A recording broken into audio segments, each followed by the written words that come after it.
Welcome to my GST knowledge Odia YouTube channel. यही video रे हम आलोचना करिबा जे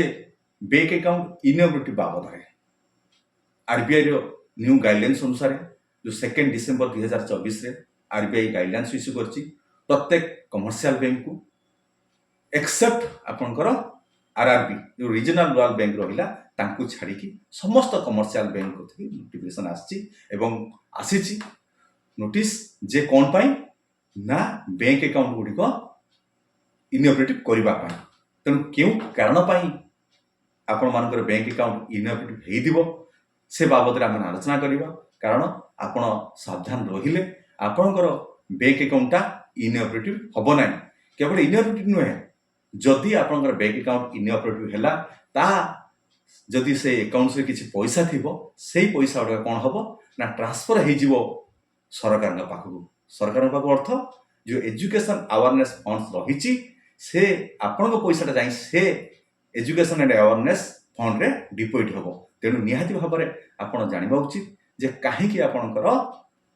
अकाउंटा इनऑपरेटिव हम मुख्यतः चारिटी वे रे ही आपणकर अकाउंटा इनऑपरेटिव हम प्रथमतः ही आपणकर कौन ना विदिन 1 ईयर भितर गोटे वर्ष रे जदि आपणकर ट्रांजैक्शन होई नथिबो ता अर्थ ए जो आरबीआई न्यू गाइडलाइंस 2 डिसेंबर 2024 रे इंट्रोड्यूस हेची ताहा लागू हेबो केबे ना 1 जनवरी 2025 रे आपण जदि 2025 1 जनवरी रु 2026 1 जनवरी पर्यंत कौन सी ट्रांजैक्शन करि नथिबे डेबिट क्रेडिट करि नथिबे ताहाले कोन हबो ना आपनकर अकाउंटटा इनऑपरेटिव हे जिवो ए होची प्रथम पॉइंट। द्वितीय रे जदि आपनकर कोन हेथिबो ना आपणकर डॉक्यूमेंट्स ठीक नथिबो केवाईसी नथिबो लीगल हेयर आपणकर देई नथिबे नॉमिनी देई नथिबे एई जदि आपणकर असुविधा हेथिबो केवाईसी अपडेट हेई नथिबो इरेगुलारी जदि अकाउंट्स हेथिबो नेमटा आपणकर ना जदि भूलभाल हेथिबो ताहाले कोन हबो ना आपणकर इनऑपरेट हेई जिवो ये होची सेकंड पॉइंट। तृतीय रे कोन आपणकर हबो ना जदि आपणकर सस्पिशियस अकाउंट जदि बैंक अनुभव करिवो एटा होची सस्पिशियस अकाउंट ताहाले ही कोन हबो ना आपनकर अकाउंटटा इनऑपरेट हे जिवो। सस्पिशियस अकाउंट कोन धरो आपनकर सेविंग अकाउंट रे ट्रांजैक्शन लिमिट एतिक अछि आपन कोटी कोटी टका सेविंग अकाउंट रे ट्रांजैक्शन करिवे ताने ऑटोमेटिक एटा सस्पिशियस अकाउंट को चली जिवो गला पर बैंक कोन करिवो आपन को इनऑपरेटिव करि जिवो इनऑपरेटिव कला परे आपनकर टंका जो टंका आपण रखिथिबे से टंका ट्रांसफर हे जिवो सरकार पाखकू जो मु कहूतली अवेयरनेस एंड जो एजुकेशन एंड अवेयरनेस फंड्स को ट्रांसफर हे जिवो। चतुर्थ पॉइंट कोन जदि आपनकर अकाउंटटा फ्रीज थिबो फ्रीज अकाउंट जा कोंती बहुत माध्यम रे आपण जानिथिबे बहुत जिंस अछि आपनकर जदि आपनकर से भली कोनोसी कारण रो आपनकर फ्रीजिंग अकाउंट हे जाइथिबो जदि बंद हे जाइथिबो से अकाउंटटा आपनकर ताहले कोन हबो ना से जो पैसाटा थिबो जदि आपण कोन करंती ना ऑपरेशन न करंती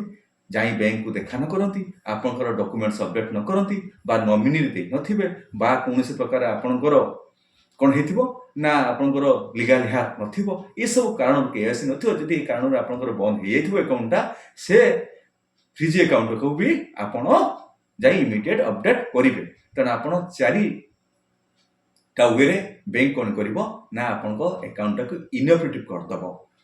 इनऑपरेटिव कला पर कोन करिवो ना बैंक आपनको लेटर दबो आपनको इन्फॉर्मेशन दबो मेसेज दबो जे आपनकर अकाउंट बर्तन इनऑपरेटिव हेछि आपण आसिकी एठी अपडेट करंतु आपण डॉक्यूमेंट सब दियंतु रीजन सब दियंतु जदि आपण ताहाको न सुनि आपण चुपचाप रहिले ताहाले आपनकर कोन हबो ना से टंकाटा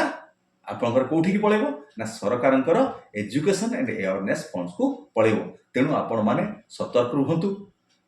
एवं निजर अकाउंट्स को वेरिफिकेशन करंतु जदि किछि आपनकर प्रॉब्लम रहिछि बा इनऑपरेटिव आपनकर अकाउंट्स हेछि ताहाले बैंक रे जाई देखा करंतु जाई कि आपनकर पैसाटा को सुरक्षित रखंतु आपनकर कोन सेविंग अकाउंट हो बा आपनकर माने ये हो एफडी हो बा आपनकर लकर हो तेणु आपनकर इनऑपरेटिव प्रति आपण सचेतन रहंतु कारण 2024 डिसेंबर 2 तारिख रे आरबीआई न्यू गाइडलाइंस इश्यू करिसेंती। हां आरबीआई जनवरी 2024 रे ନ୍ୟୁ ଗାଇଡଲାଇନ୍ସ ତିଆରି କରିଥିଲେ କିନ୍ତୁ ତାହା ଏତେ ଗୁରୁତ୍ୱ ଭାବରେ ହିଁ ଲାଗୁ ହୋଇନଥିଲା। କିନ୍ତୁ ଡିସେମ୍ବର 2, 2024ରେ ଯେଉଁ ନ୍ୟୁ ଗାଇଡଲାଇନ୍ସ ପ୍ରତ୍ୟେକ କମର୍ସିଆଲ ବ୍ୟାଙ୍କ ପାଖକୁ ଆସିଛି ତାହା ବର୍ତ୍ତମାନ ଜାନୁଆରୀ 1, 2025ରେ ହିଁ ତାହା ବର୍ତ୍ତମାନ ଲାଗୁ ହେବାକୁ ଯାଉଛି। ତେଣୁ ଆପଣ ସତର୍କ ରୁହନ୍ତୁ, ସାବଧାନ ରୁହନ୍ତୁ, ଆପଣଙ୍କ ଆକାଉଣ୍ଟସ୍ ବାବଦରେ ଜାଣନ୍ତୁ, ଜାଣିକି ଆପଣ ବ୍ୟାଙ୍କରେ ଯୋଗାଯୋଗ କରି ଯଦି ଆପଣଙ୍କର କିଛି ଅସୁବିଧା ରହିଛି ତାହାକୁ ହିଁ ଆପଣ ପୂରଣ କରି ଅପରେଟିଭ ରଖନ୍ତୁ ଏବଂ ଚାଲୁ ରଖନ୍ତୁ। ଯଦି ପଇସା ଆପଣଙ୍କର ରହିଛି ତାହା ଆପଣଙ୍କର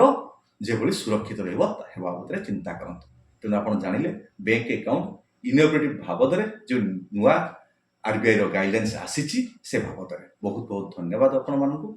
ମୋର ଏଇ ୟୁଟ୍ୟୁବ ଚ୍ୟାନେଲଟାକୁ ଦେଖି ମୋତେ ବହୁତ ମାଧ୍ୟମରେ ଆନନ୍ଦ ଦେଉଥିବାରୁ।